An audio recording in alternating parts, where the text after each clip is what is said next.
दिल्ली रात के 12 बजे सुनसान सड़क बिहार नंबर 1 की बस और एक 30 साल की महिला। आरोप लगा कि बस ड्राइवर और कंडक्टर उसके साथ गैंगरेप किया है।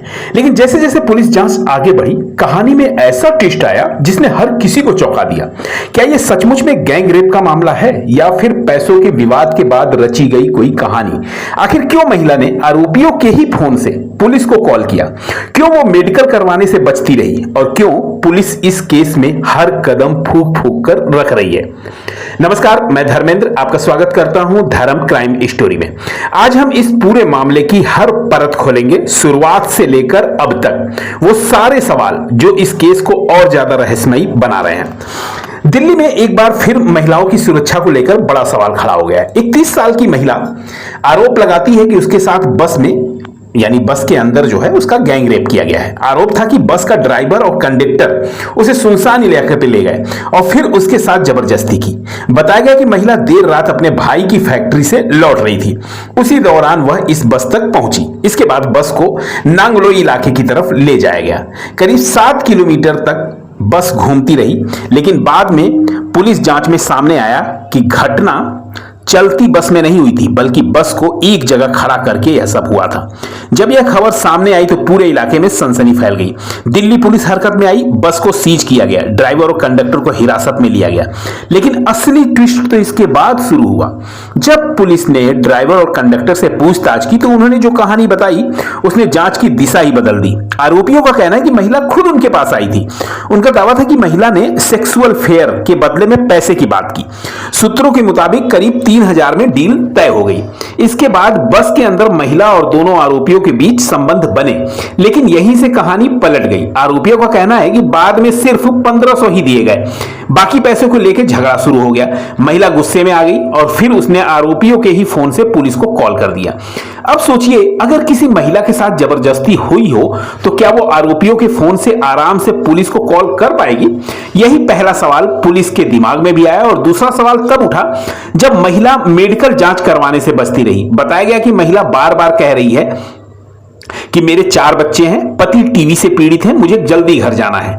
लेकिन पुलिस ने समझाया और फिर मेडिकल कराया गया। रिपोर्ट में यह पुष्टि हुई कि शारीरिक संबंध जरूर बने हैं, लेकिन सबसे बड़ा सवाल यही था, क्या वो संबंध जबरदस्ती बने थे या सहमति से? अब कहानी में सबसे बड़ा ट्विस्ट आया शिनाख्त परेड के दौरान। सूत्रों के मुताबिक महिला ने कहा कि जिसने पैसा दिया है उसने गलत नहीं किया, जिसने पैसा नहीं दिया उसी ने गलत किया है। बस यही बयान अब पूरे केस का सबसे बड़ा सवाल बन चुका है। अगर यह बात सच है तो इसका मतलब क्या निकाला जाए? क्या यह मामला गैंगरेप का है या फिर पैसों के विवाद के बाद लगाया गया आरोप? दिल्ली पुलिस अब इसी एंगल पे जांच कर रही है। पुलिस यह भी पता लगाने की कोशिश कर रही है क्या महिला किसी रैकेट से जुड़ी है, क्या पहले भी ऐसे मामले हुए हैं, क्या किसी को ब्लैकमेल करने की कोशिश हुई है। लेकिन यहां एक बात समझना बेहद जरूरी है, सिर्फ आरोपियों की कहानी सुनकर किसी निष्कर्ष पे पहुंचना खतरनाक हो सकता है, क्योंकि पिछले कई बार अपराधी खुद को बचाने के लिए कहानियों को गढ़ते हैं और दूसरी तरफ अगर महिला झूठ बोल रही हो तो वह भी कानून का गंभीर दुरुपयोग होगा। यानी इस केस में हर एंगल बेहद संवेदनशील है। अब बात उस बस की होती है जिस बस में यह सब पूरी घटना घटी। यानी यह बस जो है बिहार नंबर फ्लैट की है, BR28P3949। रिपोर्ट्स के मुताबिक यह बस गोपालगंज आरटीओ में रजिस्टर्ड है और इसे travels and cargo company operate कर रही है। लेकिन जब पुलिस ने बस की जांच की तो चौंकाने वाली बात सामने आई।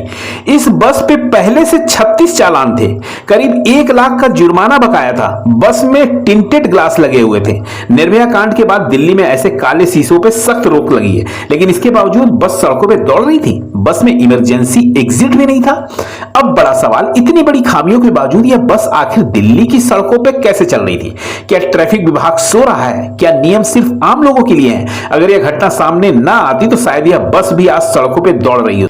अब इस केस में पुलिस बेहद सावधानी से जांच कर रही है, क्योंकि मामला सिर्फ रेप का नहीं है बल्कि सच और झूठ के बीच फंसी एक जटिल कहानी का बन चुका है। पुलिस जिन सवालों के जवाब तलाश रही है वो है, क्या महिला और आरोपियों की पहले से पहचान थी? क्या पैसे को लेकर सच में कोई डील हुई थी? अगर सहमति थी तो पुलिस शिकायत क्यों हुई? और चौथी, अगर जबरदस्ती हुई तो महिला आरोपियों के फोन तक कैसे पहुंची? क्या इसमें कोई बड़ा ब्लैकमेल रैकेट छिपा है? क्या आरोपी पहले भी ऐसी घटनाओं में शामिल रहे हैं? FLX टीम बस से सबूत जुटा रही है, मोबाइल कॉल रिकॉर्ड्स भी खंगाले जा रहे हैं, सीसीटीवी फुटेज भी देखी जा रही है और पुलिस अब हर बयान को क्रॉस चेक कर रही है। यह मामला सिर्फ एक क्राइम स्टोरी नहीं है, यह कई बड़े सवाल खड़े करता है। अगर महिला सच बोल रही है तो सोचिए आज भी महिलाएं कितनी असुरक्षित हैं, और अगर आरोप झूठे हैं तो इसका असर उन असली पीड़िताओं पर पड़ता है जो सच में न्याय के लिए लड़ रही होती हैं। दूसरा बड़ा सवाल सिस्टम पर है। 36 चालान वाली बस आखिर सड़कों पर क्यों दौड़ रही है? क्यों नियमों की अनदेखी की गई? क्या प्रशासन किसी बड़े हादसे का इंतजार कर रहा है? निर्भया कांड के बाद कई नियम बदले हैं, लेकिन क्या उनका पालन हो रहा है? यही इस केस का सबसे बड़ा और कड़वा सच है। अभी जो है फिलहाल मामले की जांच जारी है। अब अदालत और जांच के बाद साफ होगा कि इस केस पर क्या रुख अपनाया जाता है, और महिलाओं की सुरक्षा और सिस्टम की लापरवाही, इन दोनों पे बात होगी। तो आपको क्या लगता है, क्या यह गैंग रेप का मामला है या पैसों के विवाद के बाद हुआ बड़ा आरोप? अपनी राय कमेंट बॉक्स में जरूर लिखिएगा। वीडियो को लाइक करें, चैनल को सब्सक्राइब करें और बेल आइकन दबाना बिल्कुल मत भूलिए। मैं मिलता हूं आपसे अगली वीडियो में एक और बड़े खुलासे के साथ। तब तक के लिए आपका बहुत बहुत धन्यवाद। जय हिंद।